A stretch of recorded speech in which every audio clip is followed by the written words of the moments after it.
She screamed at the airport, loud enough for everyone to stare. But I didn't say a word, because the flight she thought she was on didn't even have her name on it.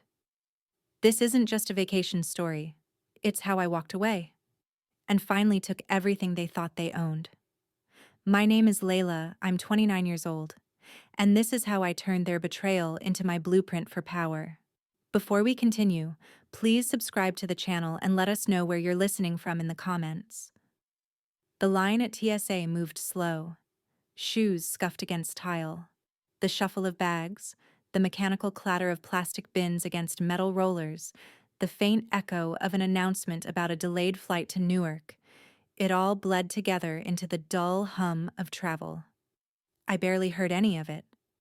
My focus was narrowed to the small rhythm of my breath, the weight of the passport in one hand and my folded boarding pass behind it. I had my earbuds in, but there was no music playing. Just silence. Just calm. The kind of silence that comes right before a storm finally passes. Then her voice cut through everything. "Seriously, Layla? Again?" The words sliced through the hum of the terminal like a broken alarm. I didn't need to turn around to know it was my sister. Her tone had that familiar, sharp, performative edge, the voice she saved for when there was an audience. Her flip-flops slapped hard against the floor as she stormed closer. "You always do this," she spat, loud enough to turn heads. "You act like you're better than us just because you planned the trip." I stared ahead, pretending not to hear, though every syllable landed like a tap against a bruise I'd stopped touching years ago. She wanted a scene. She always wanted a scene. I passed my ID to the TSA agent, my hand steady despite the tremor I could feel beneath the surface. The man gave me a practiced half smile, the kind they give to tired travelers, and waved me forward. He didn't notice the way my sister's voice rose behind me, or maybe he did, but had learned long ago not to get involved in family theatrics. Then Mom chimed in. "Layla, just apologize. We came all this way, and you're making a scene." I almost laughed. I'm making a scene? I kept walking. They were the ones unraveling, not me. The air in the terminal shifted. I felt the attention of strangers latch onto us like static. A few people turned. One woman nudged her husband. Another raised her phone, pretending to check messages but holding it just high enough to record if things got interesting. My sister's voice cracked into a yell. "You're ruining everything. This was supposed to be a family vacation." The irony nearly made me smile. I stepped out of my sneakers, placing them neatly beside my laptop and carry-on in the gray plastic bin. Calm, methodical. The belt's metallic rumble swallowed my heartbeat. Behind me, I heard the familiar chorus. Mom's sigh, my sister's exaggerated groan, the soft rustle of irritation that followed them everywhere. My sister's purse hit the counter with a hard clunk, followed by the jingle of coins spilling inside. Her acrylic nails clicked rapidly across her phone screen. Probably scrolling through non-existent receipts, anything to prove she was right. Then Mom's voice again, sharp but sweetly manipulative. "Her ticket covers all three of us, right?" She said it like it was obvious, like the world naturally owed her comfort. I turned. Slowly. For the first time since we entered the line, I met their eyes. "No," I said. "It doesn't." The air went still. The TSA agent paused mid-step, hand hovering over the next boarding pass. My sister froze. Mom's mouth twisted into a confused half-smile, the kind she wore when she thought I was joking. "I booked this trip for myself," I said quietly. "Only myself." You could hear the hum of the fluorescent lights above us. The conveyor belt's dull whine felt like background noise to the tension forming between us. My sister blinked hard. "What the hell are you talking about?" She stepped forward, her voice dropping lower now, the kind of whisper meant to sound calm but edged with fury. "You said we were going together. You told us the dates. You said—" "I told you I was going," I cut in. "You assumed I meant we." Mom let out a small scoff of disbelief, that same tone she used whenever I reminded her I wasn't the obedient child she once controlled. You're joking. Layla, tell them. You booked 3 tickets. I met her eyes and said, No, I didn't. The TSA agent looked between us, unsure whether to intervene or just pretend this wasn't happening. Another agent wandered closer, arms crossed, assessing. People were definitely watching now. The woman with the phone mouthed, "Oh my God," like she'd just found front row seats to a family implosion. I placed my bin into the scanner and stepped through the metal detector. A soft beep confirmed I was cleared. No alarms, no baggage check, just freedom. I turned back as the agent asked my mom and sister for their boarding passes. The confusion on their faces started to crack into panic. My sister fumbled through her tote bag, her lip gloss rolling out and hitting the floor. Mom's hand fluttered like she could summon me back with a gesture. "Ma'am," the TSA agent said, polite but firm, "we'll need boarding passes for each traveler." Mom's voice sharpened. "We're with her." She pointed at me again, her tone cracking between command and pleading. "She has a solo reservation," the agent replied evenly. My sister slammed her tote shut. "She booked it for all of us. Check the system again." The agent checked his screen, lips moving silently as he read. "Ma'am, there's no booking for you. Or your mother." The color drained from their faces. My sister's mouth opened, but no words came. Mom's eyes darted to me, her disbelief so genuine it almost looked like heartbreak. "I bought myself a break," I said. "Not baggage." The words weren't loud, but they landed like thunder. They just stood there. 2 people who had dictated my life for years, suddenly powerless, their control slipping through their manicured fingers. I turned away. The air smelled faintly of coffee and cold metal. I could hear the squeak of suitcase wheels, the crinkle of boarding passes, the hum of air vents. Ordinary sounds, but in that moment they felt like music. I didn't need their approval anymore. I didn't even need their understanding. Just distance. For years I had paid for their comfort, their dinners, their emergencies, their guilt trips disguised as family obligations.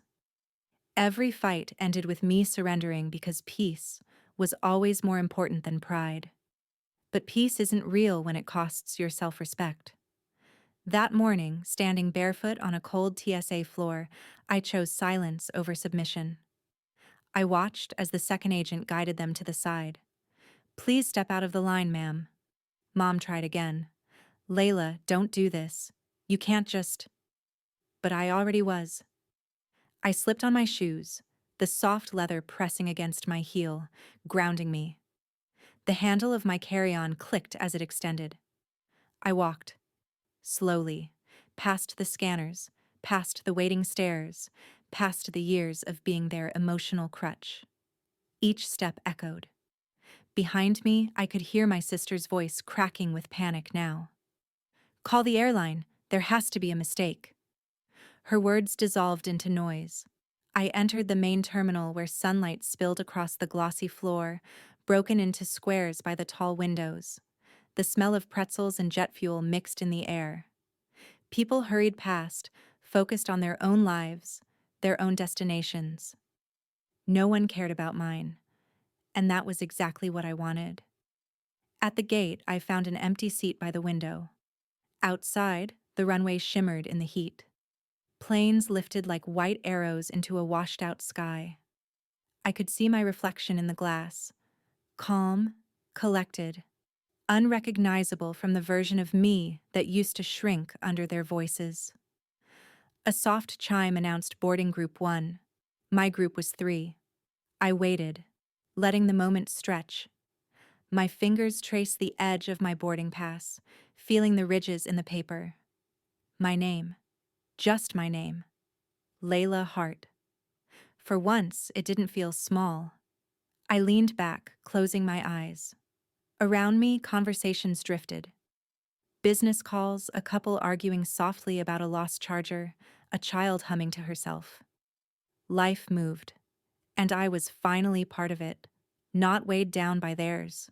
The image of their faces lingered in my mind, my sister's disbelief, my mother's confusion. But even that began to fade. Their control had depended on my reaction, my guilt, my need to explain. I wasn't explaining anymore. My phone buzzed, 2 missed calls, then a text. Mom. Layla, what are you doing? You can't leave us like this. Sister. You're insane. You'll regret this. I turned the screen off. The glow disappeared, leaving only my reflection staring back. The gate agent called for Group 3. I stood, grabbed my bag, and walked forward. The tunnel smelled of metal and air conditioning. The floor vibrated faintly beneath my shoes. As I stepped onto the plane, a wave of calm spread through me. The hum of engines, the soft welcome from the flight attendant. It all sounded like freedom. I slid into my seat by the window. The fabric was rough, familiar. I placed my bag under the seat, buckled my belt, and exhaled slowly. The world outside the window blurred into light. For years, I'd believed that love meant endurance, that family meant forgiveness, no matter how much it drained me. But as the plane began to taxi, I realized something else. Sometimes, walking away isn't cruel. It's survival. The engines roared, the ground tilted, the airport the chaos, their voices. All fell away until there was nothing left but clouds and blue sky. They laughed when I walked out. Now I was the only one still standing. I didn't wait to watch them argue. The last thing I saw was my sister waving her phone at the TSA agent, scrolling furiously through old texts, screenshots, anything that might prove I'd invited them. But I hadn't. I hadn't invited anyone. I walked barefoot for a few steps across the cold, polished floor. The surface felt strangely clean and slick under my soles, almost sterile. For a moment, it grounded me more than any apology ever had. I picked up my sneakers on the other side and slipped them back on, tugging the laces tight, my hands trembling not from fear but release. My carry-on rolled quietly behind me as I headed toward the Starbucks glowing in the corner of the terminal. The hum of espresso machines filled the air, blending with the faint buzz of airport announcements and the echo of boarding calls from distant gates. The smell of roasted coffee beans mixed with jet fuel, a scent that felt halfway between exhaustion and freedom. And still, I didn't feel good. Not yet. Because the truth was, this wasn't just about a flight, or a vacation, or who bought what. It was about years. Years of being the one who gave in. The one who kept the peace no one deserved. The one who paid quietly, drove every trip, solved every crisis, planned every gathering, and absorbed every insult like it was a family tradition. That summer trip to Cape Cod, I'd paid for the rental, the gas, even the seafood dinners. My sister called the beach boring. She spent half the time on her phone complaining there was no service for her stories. The Thanksgiving dinner last year, I hosted, cooked, cleaned. She arrived an hour late with a pie from the grocery store and said, "I hope yours is better than this one." Mom laughed like it was a joke. And our father's funeral. She cried loudest, loud enough for sympathy from strangers, but I was the one who made the calls, filled the paperwork, wrote the obituary, sorted the estate. Mom just said, "You're good with that stuff." As if grief was a skill set. They never saw me. They saw usefulness. So when my PTO finally cleared and I found those cheap round-trip tickets to California, I paused before telling anyone. I remember the glow of the laptop screen in my dark apartment, the cursor blinking beside the total cost. My mouse hovered over the checkout button. I could almost hear Mom's voice asking which hotel I'd picked, my sister asking if she could tag along. And then I didn't tell them at all. I clicked purchase. Solo. The confirmation email hit my inbox, and for a second I stared at it like it was proof that I existed outside of them. I closed the laptop, sat back on the couch, and exhaled. For once, I didn't feel guilty. But now, sitting at the airport gate with my coffee warming my hands, guilt crept in anyway. Not the kind that whispers you've done something wrong, but the kind that asks if you're allowed to choose yourself. Because I knew exactly what would happen next. Mom would call me dramatic, selfish, ungrateful. Words she'd used before when helping didn't come with a thank you. My sister would post something cryptic on Instagram. Maybe a black and white photo with the caption, "Family should stick together." She'd let the sympathy roll in from followers who had no idea how heavy togetherness could feel. I almost opened my phone, thumb hovering over the screen. I almost drafted a text that said, "I just needed space." Something short, civil, digestible. But I didn't owe them that explanation.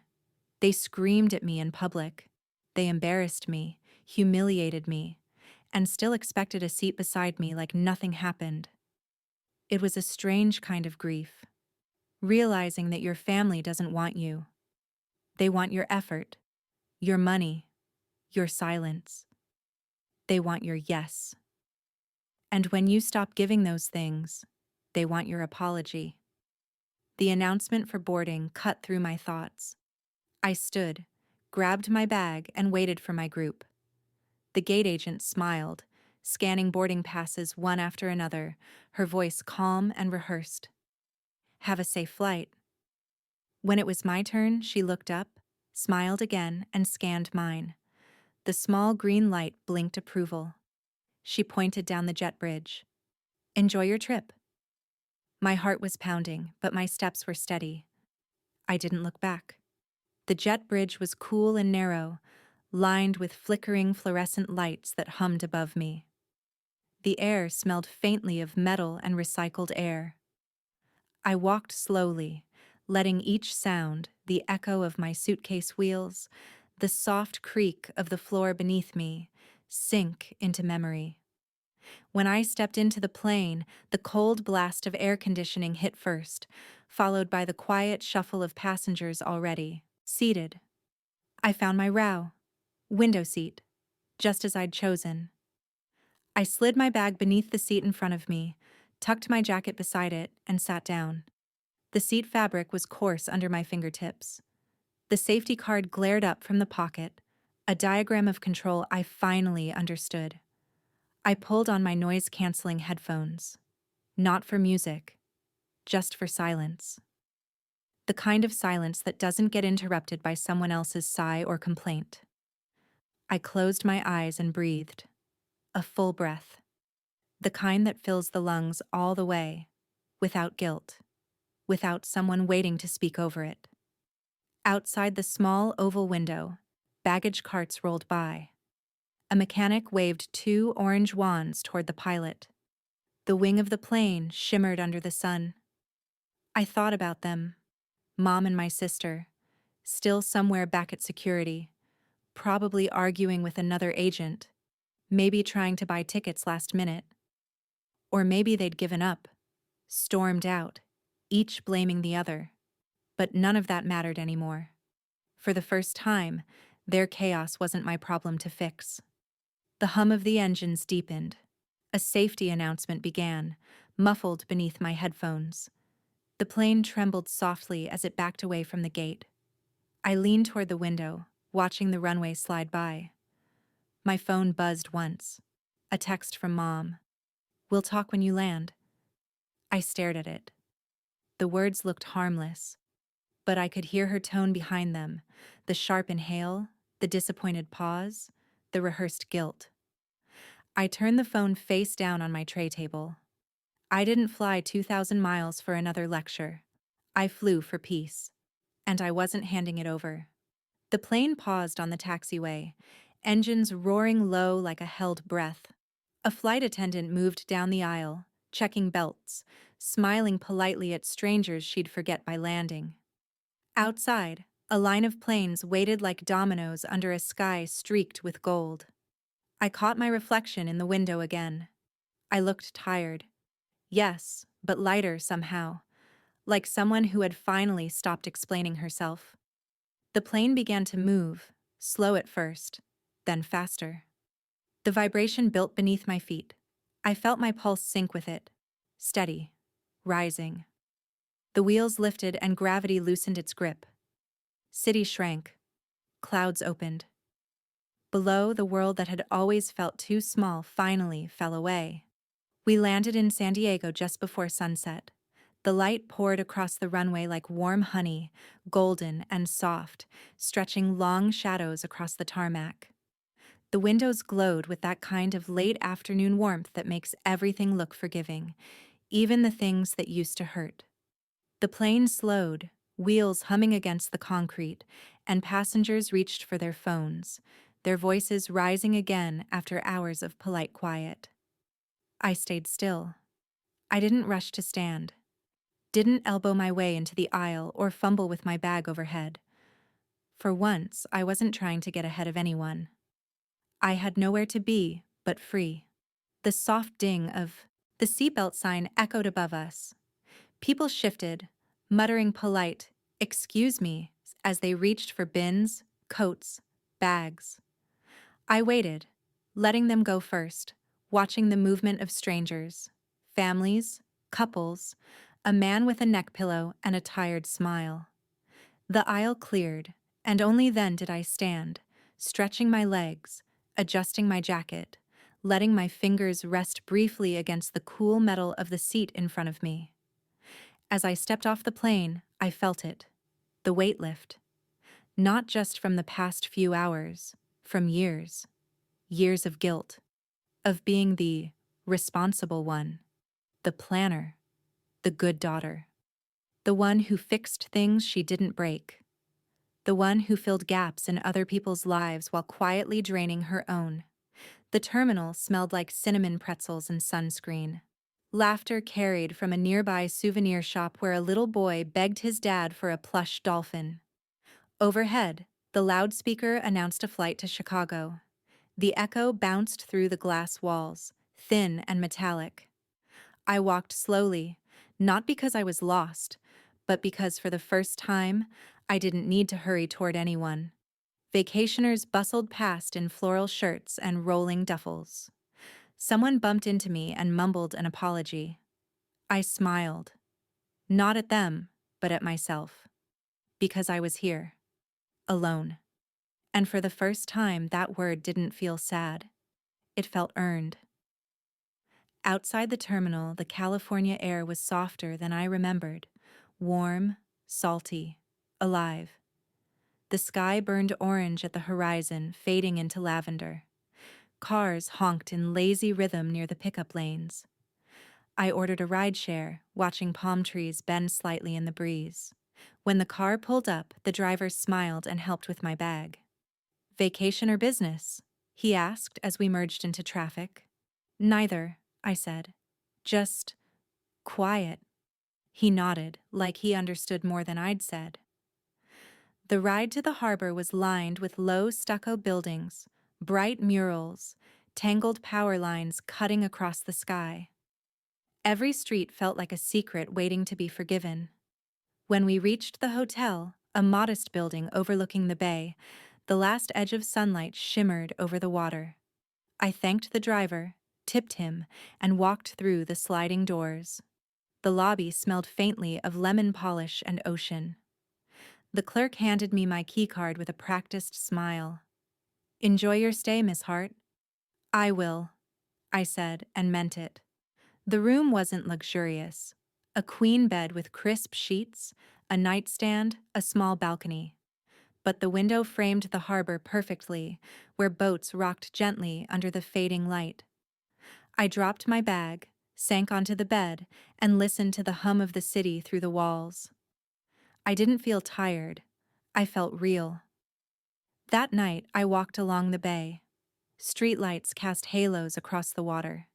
Musicians played near the pier, soft guitar notes floating through the air. I bought a paper cup of chowder from a stand and ate it slowly, watching seagulls fight over fries near the trash can. No one asked where I was. No one told me to hurry. The next morning, I woke early, sunlight slipping through the thin curtains. The city was still stretching awake. I walked everywhere.